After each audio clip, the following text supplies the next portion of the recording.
Hey guys, David here. Today we are reviewing the Netgear Orbi AC3000. This is one of my favorite pieces of tech that I own. I've had this thing for about a year now and it is just fantastic.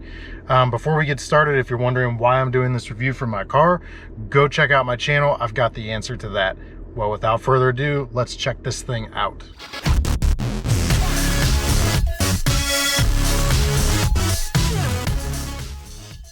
Okay, so let's talk about price. Well, first thing you're going to want to figure out is how much square footage you need to cover, and then you'll want to look at how many devices roughly you have to connect and what speed you're looking for.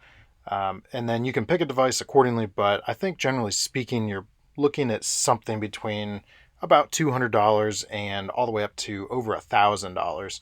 However, they do offer sales. My particular setup I got for about $350 from Costco.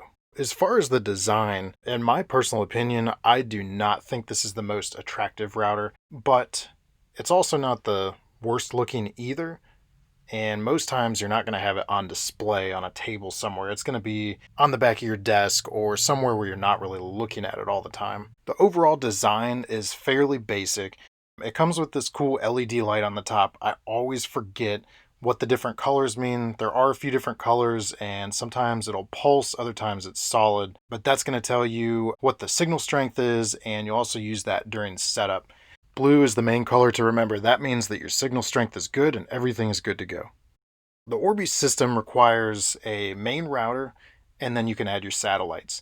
These are not interchangeable, and the main way you can tell the difference is by the yellow internet port. That's how you're going to provide internet from your modem. The router and the satellites are basically the same. They all come with this sync button. That sync button is used not only to sync the satellites together, but it's also used as your WPS button. Next to that, on the main router, you have your internet input, like I said, and then 3 gig Ethernet ports.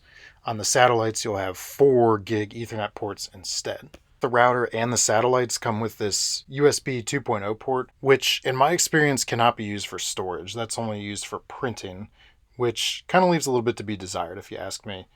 And then next to that, you've got your power button and your connection for your power cord. I do want to talk about the power cord for a second.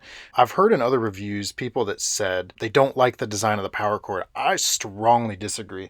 I really like this design. It's a very, very tall, narrow connection. And if you're using a power strip, depending on the configuration of your power strip, this fits perfectly in its slot. So you're not going to block another plug. Because they've designed it to be tall instead of wide, it won't block any of your other plugs on your power strip. What sets the Orbi apart from a lot of its competitors is this tri-band system. So it has 2 5 gigahertz bands and 1 2.4 gigahertz band. That may sound like a lot of mumbo jumbo, but basically one of the 5 gigahertz bands is reserved just for the Orbi system, for the satellites and the router to communicate with each other so that the system won't get bogged down with how many devices you have, or if you have one satellite talking to another satellite and then talking to the router. One thing that I want to mention is that the Orbi can be set up in router mode and it can be set up in access point mode. So if you connect it directly to your modem, it can actually route to all of your individual devices and set everything up like it needs to. If your network provider has given you a router that already does that for you, you can put the Orbi in access point mode, which will still allow the router from your provider to do all the work, while this allows to set up Wi-Fi to all of your devices, and you can still use your Ethernet ports on each of the satellites and the main unit. So now let's briefly go over the app. This is your home screen, fairly basic home screen. There's a few different things here that I want to talk about. So first is the device manager. So this shows everything that's connected to your Wi-Fi. Kind of cool. I've gone through and changed the names. That's basically the only thing you can do in here aside from turning off internet access, which I suppose is kind of another cool feature too. Back to the home screen. Scroll down here. Let's look at Wi-Fi speed. So this is actually through speed test. It'll save your speed test so that you can look at your history. The network map here. So this shows my router and all the satellites that I have. And it'll show you what's connected to what. So if you have a satellite connected to a satellite, it would show that as well. Next is Wi-Fi settings. Fairly basic. You can change your Wi-Fi name and your password here. guest Wi-Fi. I don't have this turned on right now, but again, fairly basic. You can set up a guest Wi-Fi network. And lastly is support.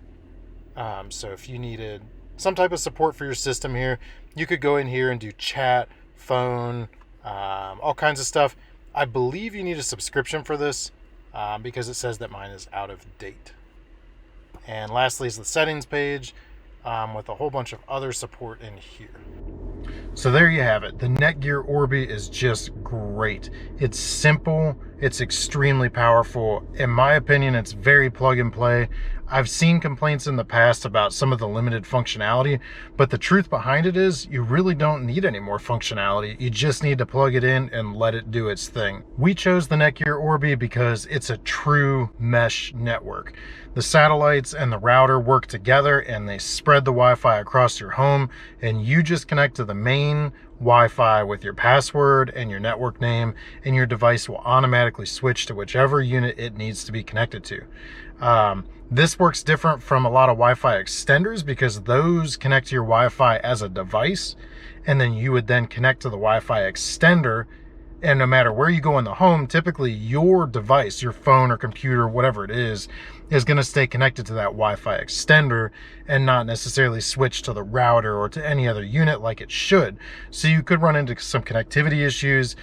You're more than likely going to hit some speed issues, and it's just not going to operate like a system like this. So in the end, I'm super glad we chose the Netgear Orbi. It's performed very, very well for us. We've recommended it to other people, some tech enthusiasts and some that don't really care about tech and they don't want to have to focus on making sure that their system is operating like it should. And for them, it's especially been fantastic. It's been plug and play. Everybody's agreed, fantastic system. So I want to open it up to you guys. Let me know what you think. Go down to the comments section below. Let me know what you think of the Netgear Orbi or what your favorite Wi-Fi system is. Also, if you want to see more videos like this, please hit the subscribe and the bell. We'll see you next time.